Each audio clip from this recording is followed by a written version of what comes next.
Record न करें, लेकिन आपस में कर रहे हैं और मीडिया से भी कॉन्फिडेंस में कह रहे हैं कि भाई बात तो सही है, चर्चा होना चाहिए और हमको भी मालूम पड़ना चाहिए कि हुआ क्या। जी राजीव जी। जी बिल्कुल बिल्कुल, आप सही कह रहे हैं कि आखिर हुआ क्या और संसद के अंदर क्या चल रहा था, संसद के बाहर क्या चल रहा था, उस पर फिर दोबारा आपके पास आएंगे, थोड़ी और जानकारी आपके जरिए हम लेंगे। सुनील शुक्ला जी, आपके पास आना चाहता हूं जल्दी से।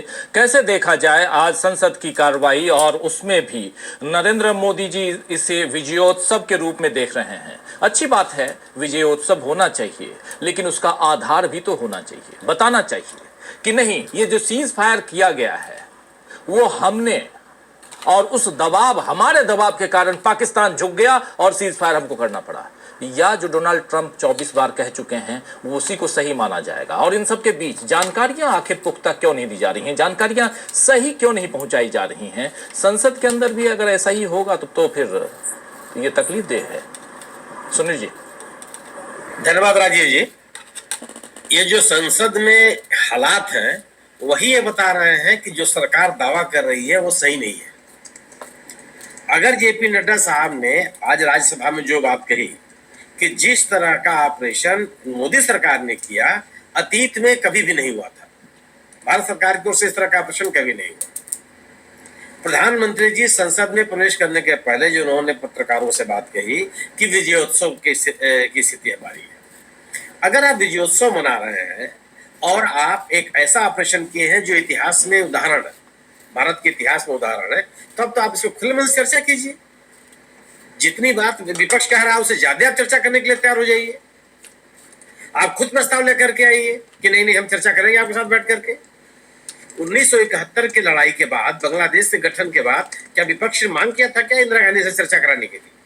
और सरकार भाग रही थी कि नहीं नहीं हम चर्चा नहीं कराएंगे। ऐसा कोई भी अवसर हुआ है इस देश में जब सरकार की उपलब्धि रही हो और सरकार भागी हो कि नहीं अभी नहीं, इस नियम के तहत नहीं, उस नियम के तहत नहीं, जब समय निर्धारित हो जाएगा तब करेंगे, ये भी स्थगित नहीं होने देंगे, वो भी स्थगित नहीं होने देंगे। अगर ये आपकी उपलब्धि है और आप दावा करते हैं कि इससे बड़ा ऑपरेशन इस देश में कभी नहीं हुआ, अब खुद भी आ जाइए बात करने के लिए। क्यों नहीं बात करना चाहते? और अगर इससे राष्ट्रीय महत्व का विषय क्या है?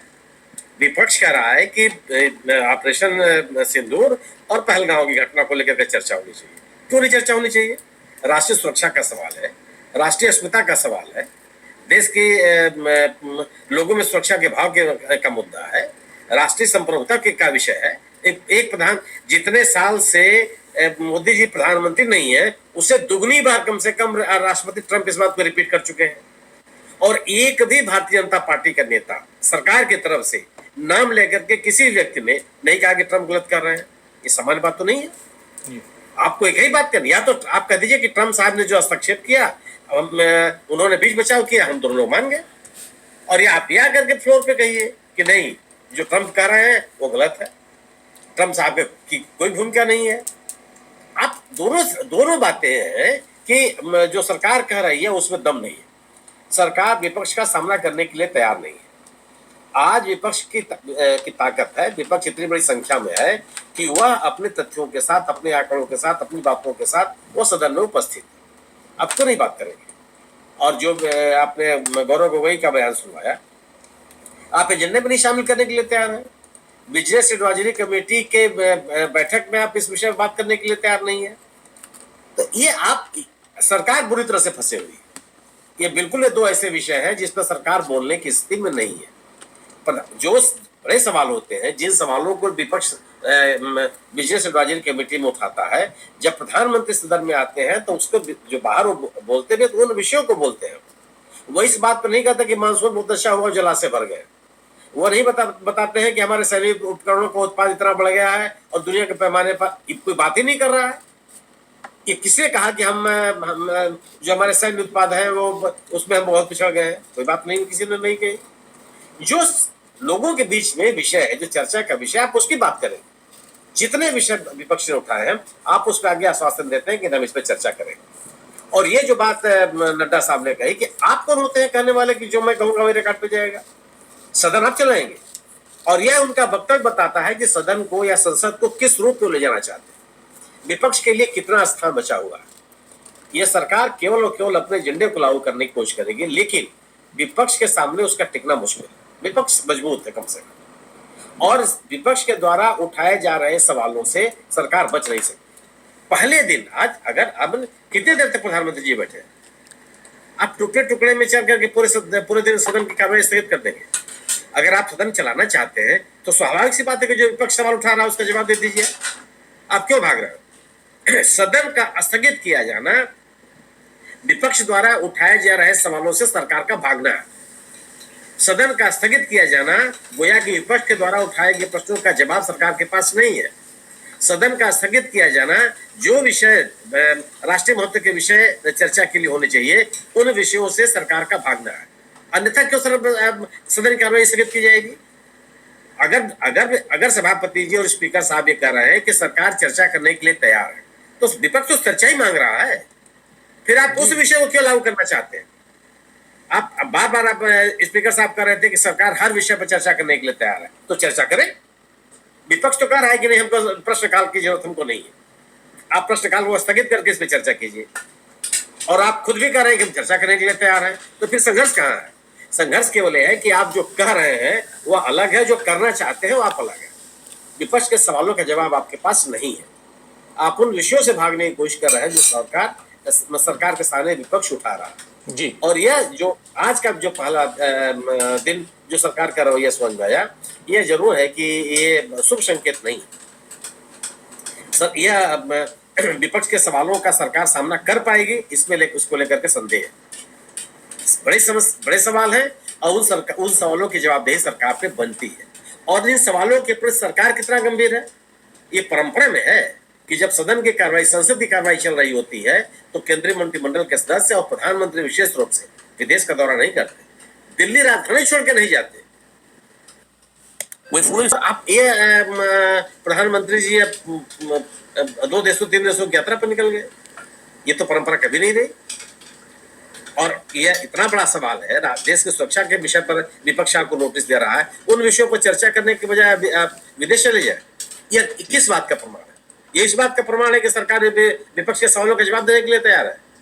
सरकार उन तथ्यों के साथ बहुत मुतमईन है जिनकी बात करती रही है। जवाब तो देना पड़ेगा। जी जी बिल्कुल बिल्कुल, आप सही कह रहे हैं, जवाब तो देना होगा। और प्रधानमंत्री नरेंद्र मोदी आखिर बीच अभी संसद की कार्रवाई शुरू हुई है और वो विदेश की यात्रा पर परसों से जा रहे हैं।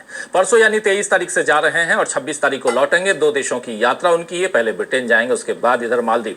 लेकिन सवाल यही उठता है कि इस वक्त जबकि चर्चा होनी है, पहलगाम पे चर्चा होनी है, SIR पे, ऑपरेशन सिंदूर पर, और ऐसे बहुत सारे मसले हैं जिन पर चर्चा होनी, लेकिन वो उन चर्चाओं को छोड़कर नरेंद्र मोदी विदेश जाना क्यों चाहते हैं? क्या बचना और भागना चाहते हैं? भागना शब्द उधार ले रहा हूं राहुल गांधी के शब्दों से, लेकिन उनकी डिक्शनरी से, क्योंकि आज कह रहे थे वो। मगर सवाल प्रशांत जी आपके पास आना चाहता हूं कि सवाल ये है कि देखिए कितनी चीजें हैं, कितनी जरूरी बातें हैं जो देश जानना समझना चाहता है, और बहुत सारे ऐसे मुद्दे हैं। अब देखिए एक मुद्दा बहुत गंभीर मुद्दा है, उस पर भी हम आएंगे इस चर्चा में।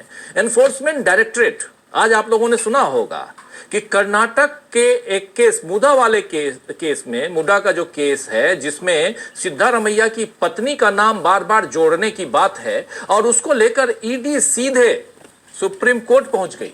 सुप्रीम कोर्ट ने क्या लताड़ लगाई है, इस वर्ड का इस्तेमाल मैं नहीं करता हूं, लताड़ का मतलब होता है लात मारना, लेकिन इस शब्द का इस्तेमाल मैं नहीं करता हूं, यहां कर रहा हूं स्पेशली ये कहते हुए कि कितनी हिम्मत हो गई है और कितना। और एक यही ईडी का मामला सिर्फ सिद्धारमैया की पत्नी का मामला नहीं है, बल्कि और भी 2-3 केसेस हैं। एक तो सीधे सुप्रीम कोर्ट के जजेज और सुप्रीम कोर्ट के एडवोकेट्स के ऊपर का मामला है, उसमें भी। तो ये सारे इस ढंग से चीजें चल रही हैं, इस ढंग से क्या ऐसे मसलों पे चर्चा नहीं होनी चाहिए सदन के अंदर? क्या और भी बहुत सारे मामले हैं उस पर चर्चा नहीं होनी चाहिए? और आप उसको छोड़ के आप भागने की कोशिश कर रहे हैं। आप आकर विजयोत्सव और लंबी लंबी बातें और लंबे लंबे भाषण देके चले जाते हैं, और उससे सोचते हैं कि और उसके बाद आपके लोग जो आसंदी पर बैठे हुए हैं वो जैसे चाहें वैसे चलाएं।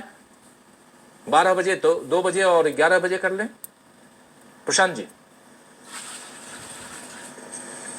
ये जो बात आपने की वो बहुत इंपॉर्टेंट है। CGI ने साफ साफ ये कहा, ओपन कोर्ट में कहा कि इन्फोर्समेंट डायरेक्टरेट का इस्तेमाल पॉलिटिक्स में मत कीजिए, राजनीति करनी है तो चुनाव में जाइए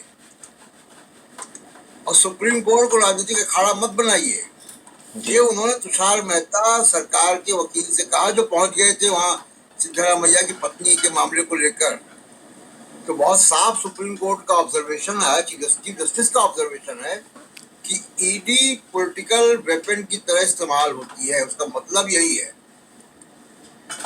अब दूसरी बात, जो मोदी जी और सीज फायर और पार्लियामेंट, देखिए जो जय सुनील जी ने कहा, अगर आपके पास तथ्य हैं, अगर आपका जमीन मजबूत है, तो किस बात का डर है? क्यों भाग रहे हैं विदेश? विदेश जाना संसद के सत्र में कभी परंपरा नहीं रही, लेकिन आप मोदी जी ने परंपरा डाल दी। पहली बार नहीं है कि संसद के सत्र के बीच में वो विदेश जा रहे हैं। ये संसद का अपमान है।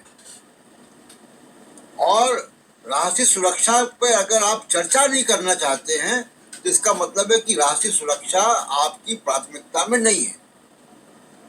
देश की सबसे बड़ी जो पंचायत है, जो जनता के द्वारा चुनी गई है, उसमें अगर आप बात अपनी नहीं कहना चाहते हैं, तो इसका मतलब है कि आपके राष्ट्रीय सुरक्षा आपकी प्राथमिकता नहीं, आपके एजेंडा में नहीं है।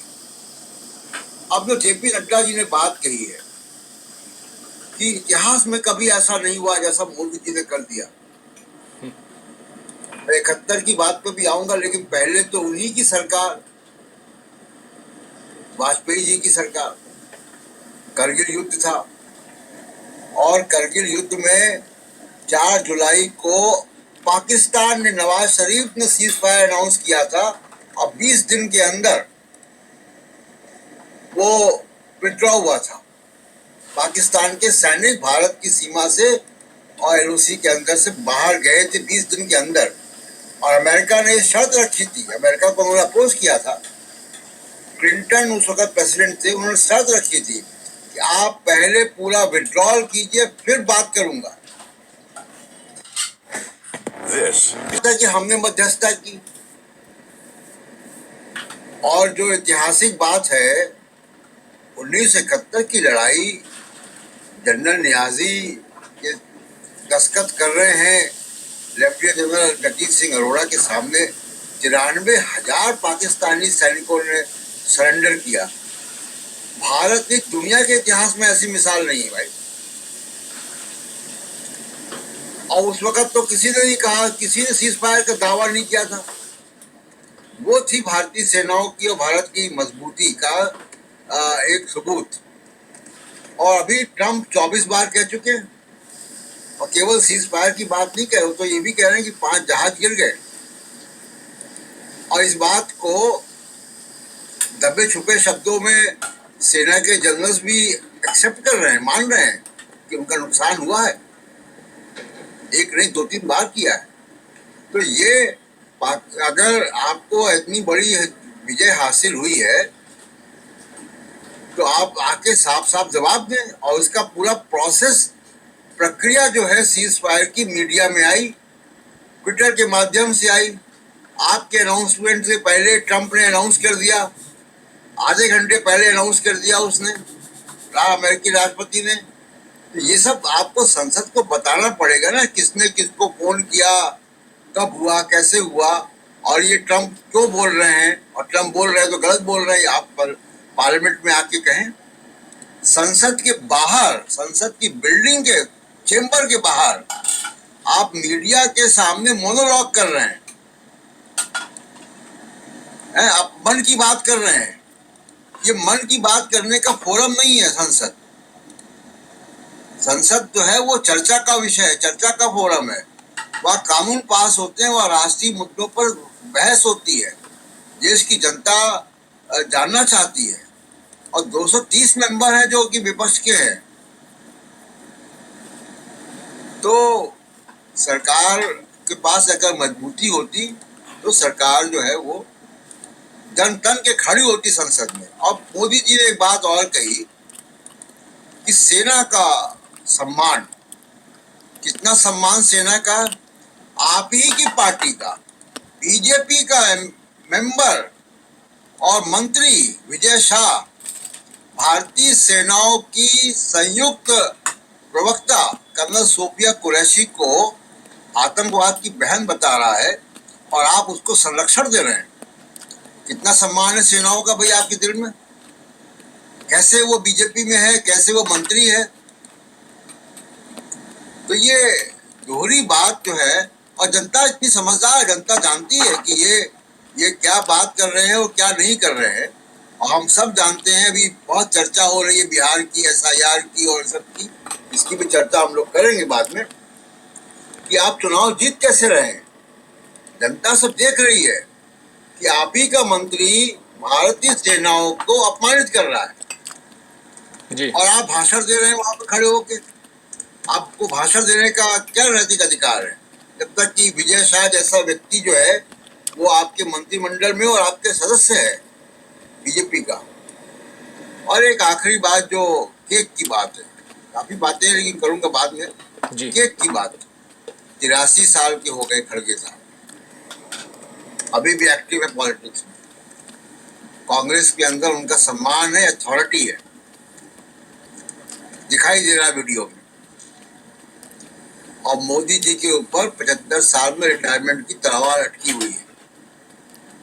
इस पे चर्चा करेंगे सेकंड राउंड पे। जी, फर्क समझिए, 83 साल के हो गए और वो सम्मान, वो आत्मीयता वो दिखाई दे रहा है। और दूसरी तरफ जरा तस्वीर ले आइए, जो आज बर्थडे केक काट रहे थे मल्लिकार्जुन खड़गे, और उनके साथ थे बगल में बैठे राहुल गांधी, प्रियंका गांधी खुद केक बनाकर लाई थी। ये तस्वीरें भी बहुत कुछ बोलती हैं दोस्तों, इसलिए क्योंकि इस वक्त जबकि देश में बहुत ऐसी चीज़ें चल रही हैं जिससे आप परेशान होते हैं, चेहरे पे शिकन आ जाती है, माथे पे शिकन आ जाती है, और लेकिन उन सब के बीच कुछ खुशियों के पल किसी और को भी बांटते हुए आप देखते हैं तो अच्छा लगता है। 83 साल के हो गए मल्लिकार्जुन खड़गे, और उनके लिए प्रियंका गांधी अगर देखिए केक बना के और फिर खा रही हैं उनके हाथ से।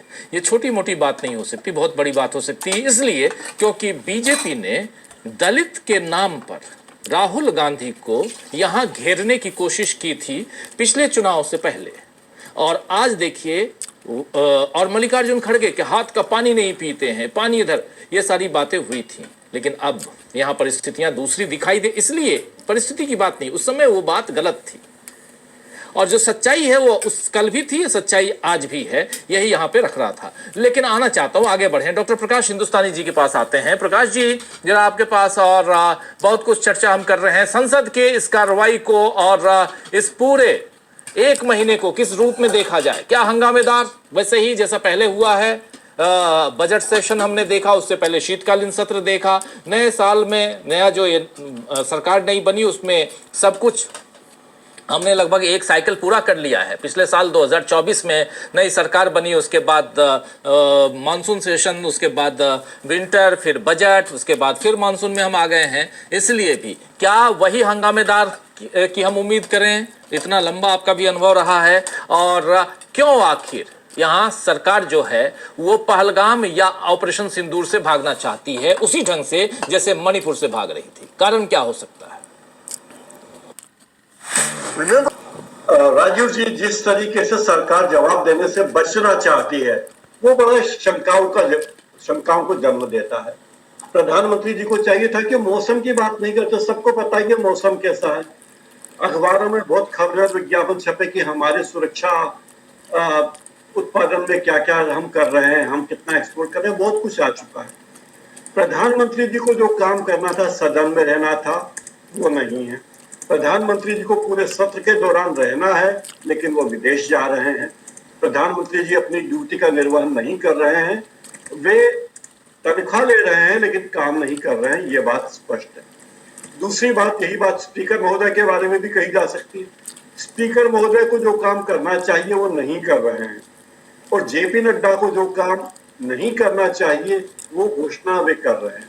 तो ये बड़ा ही अजीबोगरीब हालात हो गए, अजीब हालात हैं। जिसको जो काम नहीं करना चाहिए वो काम करने पे आमादा है, और जो काम करना चाहिए वो काम करने से भाग रहा है।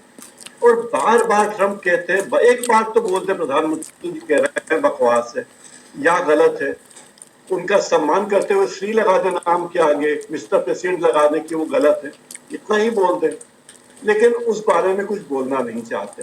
और ये मन की बात करने के लिए उनके पास जो रेडियो और दूरदर्शन है, इसके अलावा मन की बात करने के लिए जो मौका उन्होंने चुना, वो शंकाओं को जन्म देता है कि प्रधानमंत्री जी पूरी साफ नीयत से काम कर रहे हैं या नहीं कर रहे हैं। आखिर ऐसी कौन सी मजबूरी कि उन्हें विदेश जाना पड़ रहा है और संसद का सत्र छोड़ के जाना पड़ रहा है? ऐसी कौन सी आफत आ रही है? संसद का सत्र कुछ ही दिनों के लिए चलता है, अधिक से अधिक 1 महीना उनको रहना होगा भारत में, लेकिन वो तब भी नहीं रहना चाहते। तो ये कारण क्या है? इसका जवाब तो पूरे देश के लोगों के मन में है। दूसरी बात, ट्रंप अगर बार बार बोलते तो क्यों बोलते हैं भाई हमारे मामले में? और ट्रंप बोलते हैं तो बोलते हैं, हमारे प्रधानमंत्री क्यों नहीं बोलते? वो भी नहीं बोल रहे हैं। तो ये सारी बातें शंकाओं को जन्म देती है। और जिस तरीके से विपक्ष के नेता, लोकसभा में विपक्ष के नेता को बोलने नहीं दिया जा रहा, ये बहुत सारी शंकाओं को जन्म देता है। ये बात भी शंकाओं को जन्म देता है कि चुनाव की तैयारी बिहार में जिस तरह से की जा रही, वो भी शंका। तो कुल मिला के शंकाएं हैं और ये लगता है कि हमारे प्रधानमंत्री जी अपनी ड्यूटी ठीक से नहीं निभा रहे हैं जो उन्हें निभानी चाहिए। प्रधानमंत्री का काम है सदन को फेस करे, देश को सच्चाई बताए, देश के बारे में अमेरिका के राष्ट्रपति जो कह रहे हैं उसके बारे में साफ साफ खुलासा करें। कल को ट्रंप और भी कुछ बात कह देंगे तो बोल दें, उनको इशारा कर दें कि आप हमारे आंतरिक मामलों में, देश के मामले में बोलने की जरूरत नहीं है। तो ये सारी बातों का जवाब वो दे नहीं रहे हैं, ये बड़ी शंका की बात है। और लगता है कि जिस तरह से जेपी नड्डा अब कितने दिन के लिए पार्टी के अध्यक्ष ये पता नहीं, लेकिन क्या उन्होंने बीजेपी का दफ्तर समझ लिया है? राज्यसभा के सभापति के सामने वो अपनी बात कर रहे हैं कि सभापति जी चुपचाप बैठे और वो बयान दे रहे कि क्या सदन में जाएगा। ये कोई बीजेपी की बैठक चल रही है क्या सदन में? तो मैं बड़ा कंफ्यूज हूँ और मुझे लगता है कि हमारे नेता जो जिन्हें हमने सिर आंखों पे बिठाया है, वे अपना दायित्व नहीं निभा रहे हैं। और मेरे मन में बहुत सारी शंकाएं, कुशंकाएं जन्म ले रही है। मैं एक आम आदमी की तरफ सोचता हूँ और मैं कार्टून में एक्स पे, तो हम क्यों डरते हैं ट्रंप से? जब वहां के लोग नहीं डरते तो हमारे प्रधानमंत्री को डरने की जरूरत क्या है? 140 करोड़ लोग हमारे प्रधानमंत्री के साथ है, चुने हुए प्रधानमंत्री हैं। और संपूर्ण विपक्ष ने यह बात कह दी थी जब ऑपरेशन सिंदूर हो रहा था कि हम बिना शर्त के हमें कुछ भी नहीं कहना, हम पूरी तरह से सरकार के साथ हैं, हम सेना के साथ हैं, हम प्रधानमंत्री के साथ हैं। तो क्या हमारी सरकार, क्या हमारी सत्तारूढ़ पार्टी सेना के साथ है? ये सारे सवाल हैं जिनका कोई जवाब किसी के पास नहीं, क्योंकि जवाब हमारे प्रधानमंत्री देना नहीं चाहते। राजीव जी। जी बिल्कुल, ये आखिरी लाइन आपकी बहुत इंपॉर्टेंट है कि जवाब प्रधानमंत्री जी देना ही नहीं चाहते हैं, लेकिन क्या जवाब मिलेगा? क्या इस पर चर्चा होगी? ऑपरेशन सिंदूर की बात हो रही है दोस्तों, बात पहलगाम की हो रही है और सुप्रीम कोर्ट में जो मामला है उस पे भी, मामला मतलब ईडी की जो बात थी उस पे भी हम चर्चा करेंगे अगले राउंड में। लेकिन और बात एसआईआर की भी करेंगे। एसआईआर की चर्चा इधर भी हुई है और कल आप जानते हैं परसों शाम को इंडिया गठबंधन की बैठक हुई, उसमें 24 दलों ने हिस्सा लिया और उस इंडिया गठबंधन से अब आधिकारिक तौर पर आम आदमी पार्टी निकल चुकी है। लेकिन बाकी दलों के नेताओं ने जिस ढंग से हिस्सा लिया, बढ़ चढ़ कर हिस्सा लिया, वो देखने लायक था। उसमें ममता बनर्जी भी शामिल थी। ममता बनर्जी की पार्टी, अभिषेक बनर्जी उनके भतीजे, वो शामिल थे उस बैठक में, और उधर शरद पवार भी शामिल थे। लेकिन इंडिया गठबंधन के बाद कल बैठक होती है, सर्वदलीय बैठक, और जिसकी अध्यक्षता करते हैं जेपी नड्डा। ये भी समझ में नहीं आया कि जेपी नड्डा अध्यक्षता क्यों कर रहे थे। ये अब ऐसे देखा जाए तो ठीक है, क्योंकि वो राज्यसभा में कम से कम नेता सदन हैं, लेकिन प्रधानमंत्री नरेंद्र मोदी अध्यक्षता करते तो अब बड़ी बात होती।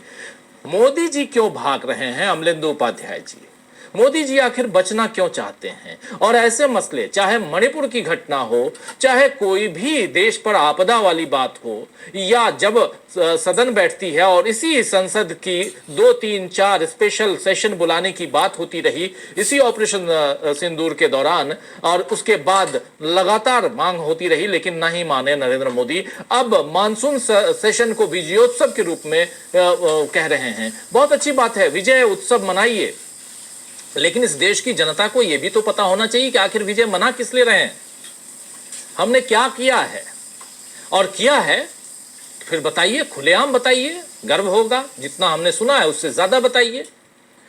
बात बीच बीच में क्यों आ जाती है डोनाल्ड ट्रंप की 24वीं बार, और अब तो 5 जेट की बात भी कर रहे हैं।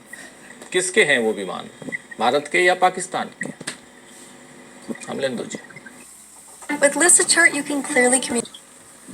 राजीव जी, एक तो हमारे प्रधानमंत्री उत्सव जीवी हैं, तो उत्सव कहीं भी मना सकते हैं, संसद के बाहर भी खड़े होकर मना सकते हैं, डोनाल्ड ट्रंप के साथ भी मना सकते हैं, बालासोर में ट्रेन की दुर्घटना हो वहां भी जाकर उत्सव मना सकते हैं, सेल्फी वहां भी खींच सकते हैं। प्रधानमंत्री हैं, उत्सव जीवी हैं, तो उत्सव कहीं भी मना सकते हैं, तो वह वो उत्सव मना रहे हैं।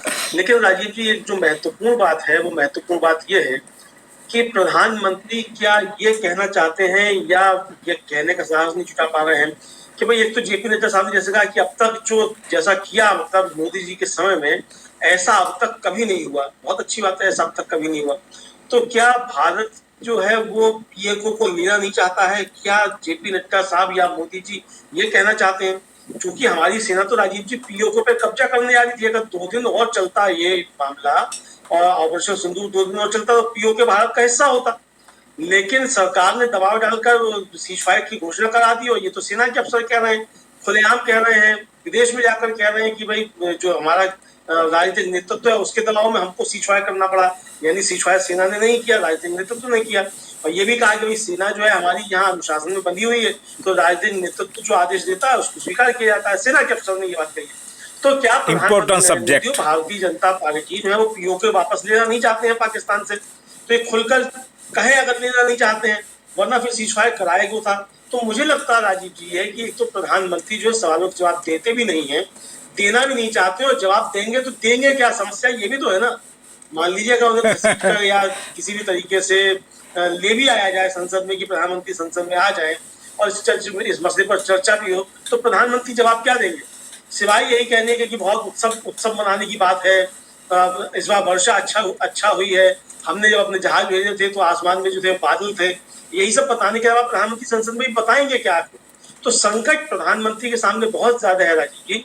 दूसरी बात, जिस तरीके से डोनाल्ड ट्रंप लगातार बातें कर रहे हैं, अब 24वीं बार भी डोनाल्ड ट्रंप ने कह दिया, उसको लेकर भी मल्लिकार्जुन खड़गे ने आज संसद में कहा 24वीं बार जो है डोनाल्ड ट्रंप कह चुके हैं। निश्चित तौर पे अगर डोनाल्ड ट्रंप गलत बयानी कर रहे हैं, और हम मानते चलते हैं कि डोनाल्ड ट्रंप गलत बयानी कर रहे हैं, हम क्यों कहें कि हमारे प्रधानमंत्री गलत बयानी कर रहे हैं जब तक हमारे प्रधानमंत्री मुंह से कुछ नहीं बोलते? लेकिन हमारे प्रधानमंत्री बोले तो मुंह से। समस्या तो यही आती है। 148 करोड़ 140 करोड़ जितने भी मोदी जी बताएं, उतने भारतीय जो है वो ये मानने को तैयार ही नहीं कि ट्रंप सच बोल रहे हैं। लेकिन ये बात कहे कौन? ये बात तो कहनी है प्रधानमंत्री नरेंद्र मोदी को। सत्ता को चोटी रहा हमारे बीच कुछ भी करूं कोई नहीं। डोनाल्ड ट्रंप को साफ साफ संदेश जाए कि पूरा देश एकजुट है। जैसा कि आज प्रधानमंत्री नरेंद्र मोदी संसद के बाहर खड़े होकर कह रहे थे कि सबने एकजुट होकर संदेश दिया, और संसद से भी संदेश जाना चाहिए, तो संसद से संदेश जाएगा कैसे? प्रधानमंत्री संसद में चर्चा में उपस्थित नहीं होंगे, संसद छोड़ के विदेश भाग जाएंगे, बकौल राहुल गांधी 1.5 सेकंड में या 1.5 मिनट में क्या दौड़कर भाग गए, ऐसा करेंगे तो संसद से संदेश जाएगा कैसे? तो ये संदेश तो तभी जाएगा प्रधानमंत्री नरेंद्र मोदी उपस्थित हो और सदन में उठकर खड़े होकर कहे कि डोनाल्ड ट्रंप बहुत भूखे व्यक्ति हैं, डोनाल्ड ट्रंप का इससे कुछ लेना देना नहीं है, हम बिल्कुल डोनाल्ड ट्रंप की बात मानने को तैयार नहीं है, हमने डोनाल्ड ट्रंप से कोई समझौता नहीं किया, डोनाल्ड ट्रंप ने कुछ नहीं किया। ये बात प्रधानमंत्री को संसद में खड़े होकर कहनी पड़ेगी, और संसद इस पर प्रस्ताव पारित करेगा कि प्रधानमंत्री मोदी सही है और डोनाल्ड ट्रंप झूठे। तो प्रधानमंत्री उसमें दिक्कत क्या है? प्रधानमंत्री के साथ जब 140 करोड़ भारतीय नागरिक हैं, तो प्रधानमंत्री एक डोनाल्ड ट्रंप से चढ़ क्यों रहे? खुलकर बोलना चाहिए। भाई विपक्ष भी तो यही कह रहा है कि प्रधानमंत्री खुलकर बोले कि डोनाल्ड ट्रंप झूठा है। तो प्रधानमंत्री डोनाल्ड ट्रंप को झूठा कहने में शर्माए क्यों रहे हैं, या कोई कमजोरी है उनकी? अगर कोई कमजोरी है तो देश को बताएं, हमें मालूम तो पड़े हमारा प्रधानमंत्री कहाँ कमजोर है, कहाँ उसकी नस दबी हुई है डोनाल्ड ट्रंप के सामने। तो देश को मालूम पड़े तो देश उसका कोई रास्ता निकाले कि भाई प्रधानमंत्री को बचाया इस डोनाल्ड ट्रंप से जिसने उनकी नस दबा ली है। तो ये प्रधानमंत्री को संसद में आना पड़ेगा, संसद में आकर साफ तौर पर कहना पड़ेगा कि डोनाल्ड ट्रंप झूठ बोल रहे हैं, डोनाल्ड ट्रंप का इससे कोई लेना देना नहीं है, पाकिस्तान ने ही सीजफायर किया, हमसे कहा था तो हमने किया। तो ये बात प्रधानमंत्री को संसद में आकर कहनी पड़ेगी और साफ साफ कहनी पड़ेगी। जी राजीव जी बिल्कुल। संसद में आकर प्रधानमंत्री नरेंद्र मोदी को बहुत बातें यहाँ पर अविश्वास प्रस्ताव काटी मुख दो रखा है ना मोदी ने कलाक संसद के अंदर और बाहर और क्या कुछ हुआ जरा आंखों देखिए कलाक માટે પણ ચાલે એવી આઈટમ નહીં हमारे तमाम साथियों के बीच आऊंगा अविश्वास प्रस्ताव લઈને પક્ષવાળાને બીજા પક્ષમાં ભેગા થઈને કાઢવું જોઈએ और કારણ કે દેશનું નુકસાન थયું नेता प्रतिपक्ष મિલિટરી नुकसान पर देशનું नुकसान જ કહેવાય कहीं है ये सब भी सुनेंगे लेकिन शकील जी यहाँ संसद भवन में अंदर और बाहर क्या कुछ चला और सबसे बड़ी चीज की ईडी को लेकर अभी देखिए छत्तीसगढ़ के पूर्व CM ex CM Bhupesh Baghel के बेटे को गिरफ्तार कर लिया गया वो भी उस दिन जिस दिन भूपेश बघेल के बेटे यानी चैतन्य बघेल का बर्थडे था उस जन्मदिन था उस दिन गिरफ्तार किया गया और आज जो Have you dreamed of है सुप्रीम कोर्ट से वो आप लोग सुन चुके हैं कि राजनीति करनी है तो राजनीति के अखाड़े में जाओ आप ये बहुत छोटी बात नहीं है लेकिन चलेंगे उधर भी उस पे भी बात करेंगे प्रशांत जी बता भी रहे थे कि उस पर और चर्चा करेंगे हम लेकिन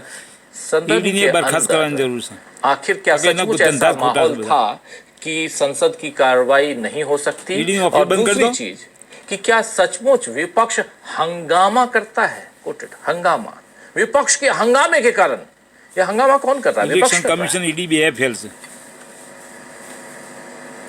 देखिए संसद की कार्रवाई 2 सदन हैं लोकसभा उन्होंने स्थगित कर दी 11 बजे शुरू हुई 12 बजे कर दी 12 बजे शुरू हुई 4 बजे कर दी 4 बजे शुरू हुई दिन भर के लिए कर दी लेकिन राज्यसभा जो है 2 बजे के बाद चलती रही तो सदन अगर आप चलाना चाहेंगे तो सदन चलेगा लेकिन सदन के अंदर सवाल बहुत सारे हैं ऑपरेशन सिंदूर पे और पहलगाम पे चर्चा तो है ही एक बहुत बड़ा सवाल और है सिंदूर जशोदाबेन ने पूछा है तो अठवाडिये में खाओ पहुंचे क्या सिंदूर चाले भी नहीं अभियोग लाया जाए और उसके लिए वो विपक्ष के साथ तालमेल करने की कोशिश कर रही है उनसे बात कर रही है अप्रोच कर रही है और विपक्ष इसके लिए तैयार है विपक्ष एतराज नहीं है कि जस्टिस वर्मा के खिलाफ महाभियोग लाया जाए उसे पास किया जाए जस्टिस वर्मा को हटाया जाए लेकिन